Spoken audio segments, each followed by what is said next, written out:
do nothing apart from make sure that the home club know what's happened to their ball.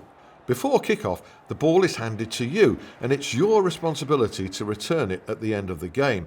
Protocol would be for the referee to take the ball off the pitch and allow the home club to make the decision to award it to the player. But I wouldn't make a fuss. In the professional game, I'm sure no one would really begrudge the striker keeping it. Hello again, part two of the Ref Show. David Hirst, Keith Hackett. I found out what it's like to be a referee this weekend. A bit of online abuse. It's always good for the soul. I'll reflect on that, having been at the same championship match as you in this part of the show. More tributes to Graham Taylor. But let's kick off before we round up the Premier League. New chairman of Professional Game Match Officials Limited, Mike Foster, steps into the role, former Premier League Director of Football and General Secretary. He played semi-professional, actually. Very, very experienced administrator who you know. So, an absolute top administrator, no question. You know, and I think he can sit back in the knowledge that he played a major part in the development and the building of the Premier League. Yeah. He was there right from the word go. Fine administrator, football man. I worked with him closely. He helped enormously to get goal line technology into the game. You know, I had this bright idea and we worked together on it with Orkai, and Orkai delivered.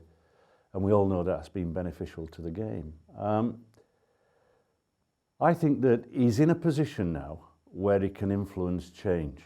And if the Premier League believes that their refereeing is adequate, and that they're happy that they've got enough referees coming through, then I'm a Dutchman. The reality is that that isn't the case. Yeah. And I think that what we've got to do is look at what influence it can bring to bear to get more referees capable of refereeing every game in the Premier League. And that's moving it from 6 or 7 to whatever number, 10, 12 or whatever. But then look at referees and bringing them through. And I think that he's a very capable administrator. The only downthought that I've got, the downside is, look, he's been there, he's been a director of the PGMOL, so he's actually been in a position of influence, and that signals to me that he's happy with things. So will we get change? He definitely needs change. There are lots of things that are not working. The fact, you know, we've tabled them before. Yeah, we've gone through them, but just to repeat, just at the moment, things are going well. Good, yeah. Okay, Andre Mariner's another inform referee. Leicester 0, Chelsea 3, again no issues. Anthony Taylor, this was Spurs 4, West Brom 0, Harry Kane hat-trick. He's on fire too, isn't he, at the moment? Yeah, he looks superb, his movement, his finishing. Could have had a few more as well, to be fair. And I know you were impressed with the referee in that game. Yep. Mike Dean, Sunderland 1, Stoke 3. Good to see Mike Dean coming through a game with no headlines whatsoever. Second in a row he's come through without headlines, to be fair. Yeah, he's probably quieting down a bit. I think it was just probably lifting and you know, when people say this is an arrogant referee, although I know he's not, he's going to listen to that and read that headline and perhaps react to it. And his body language does need adjust. Does need adjust. All right, and maybe he's starting to do that. Okay, let's go on to the Championship, because only by coincidence you and I happened to be at the same game at the weekend, and it threw up quite a few arguments. Yorkshire Derby, Sheffield Wednesday 2, Huddersfield 0. Hursty, you were there too, but you know, you're slightly wearing the blue and white stripes. There. Well, the Sheffield Wednesday. At that game, it's not too bad, is it? Huddersfield versus Wednesday. Yeah, it was not a very well thought out comment from me. Okay, let's say he had a scarf with an owl on it. Yeah. Okay. So, in this game there are 3 big calls. David Wagner felt the referee cost Huddersfield the result. Okay, I beg to differ on social media, and that's when I found out what it's like to be a referee. You know, I thought Rotherham were hard done to at Hillsborough recently, and said so. So I'm not siding with one team. Okay, let's quickly just go through the 3 incidents and get your verdict, Keith. David Wagner claimed a foul in the build-up to Wednesday's first goal. I thought just a tangle. What did you think? A tangle, for sure. Wasn't a foul. What did you think? Exactly. Yeah. Right. Jack Payne, red card. Late, lunge. What did you think? I think the referee did extremely well to detect that and to do the right thing. I was at the opposite end of the field and red card straight away. This is Graham Scott in charge. We think he got that right. A claim that Forestieri was offside for Sheffield Wednesday's second goal. No, I didn't think so. No. I spoke after the game with a few of the coaching staff and everything, and they seemed to feel he was. I didn't see the second running of it. There was a little bit, but my statement at the time is some you win, some you lose. It looked level to me, and if there's any doubt, it was a tight one apparently. But what happens if there's any doubt? Well, I was sat in the director's box, so I've got an angle view. Yeah. Here we've got a very experienced assistant referee who will make any decision. He don't care a hoot about what the spectators think.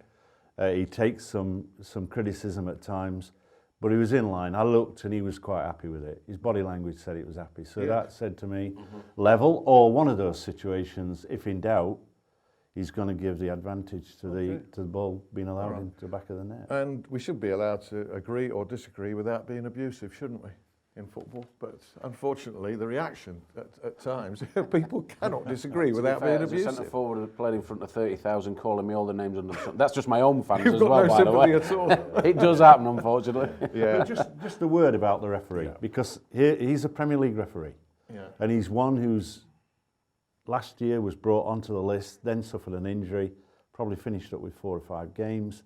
At the moment, he's one of these not used guys who've come on the list. How long do they need to have in order to start getting games on a regular basis? If you are a footballer and you're picked every week, you become a better player. And the same for a referee. And I was impressed by the quality of this guy's communication. 2 incidents. When Forestieri kicked the flag just out of whatever, after the goal, joy, he could have gone across and applied the law and caution, and he had a quiet word. When the Huddersfield player was standing up and then going to receive treatment, at the point when the game was beginning to flow for Sheffield Wednesday, he decided to sit down, which looked to me to be tactical. And the outcome then is that the manager of Sheffield Wednesday gets a little bit uptight, or the head coach gets a bit uptight. And I like the way he came across, just diffused it. And for me, that says, look, if you can carry those skill sets into a Premier League game, remain as calm as he did, then let's give him a chance. Okay, that's the point well made. Just on that, I mean, you're trying to get back into the Premiership. What a great game to have, a local derby, a fiery situation. It's a good platform. Dealt with it brilliant. Good platform. And the way that the Forestieri with the corner flag, where he, instead of brandishing the card, he made him put it back in himself. Really old-fashioned. It was a slap on the wrist. You put that back and we'll call it a draw. That's a great spot. Do you know, I hadn't noticed that at the time. That's a really, really great spot. And by the way, Huddersfield Town, a great, very friendly football club and a very good manager in Mr. Wagner. I expect them to didn't play well in the first half. They were unlucky. Well, it should have been ahead after. So we end that, but we end, as we ended the first half, with Graham Taylor, sadly, passed away at the age of 72. We've all got great fond memories of it. Good to report that Wolves won Aston Villa 0, involving 2 of his former clubs. Went off well. There was only 1 yellow card in that. Tony Harrington was presiding. Keith Hackett, your memories of Graham Taylor and your thoughts? You know, first impressions always stay with you. I refereed very early in my career. In fact, it was the first televised game I'd ever done. For Yorkshire Television. Yorkshire Television with John Owen were covering it. And it was Lincoln v Northampton. And I just said hello. I got a passing hello before the game, exchange of team sheets. And Lincoln won, and they won well. And Graham acknowledged that and said, well done, ref. That's all he said. And then much to my surprise, as a young sort of referee, midweek, I think probably Wednesday or Thursday, I got a phone call. And I thought it was my buddy Neil Midgley who would take people off. And he goes, oh, it's Graham Taylor here. And I've gone, come on, Neil, stop messing about. And anyhow, the outcome was that it was Graham Taylor who was extremely complimentary. And I thought, I've always thought, what a gentleman.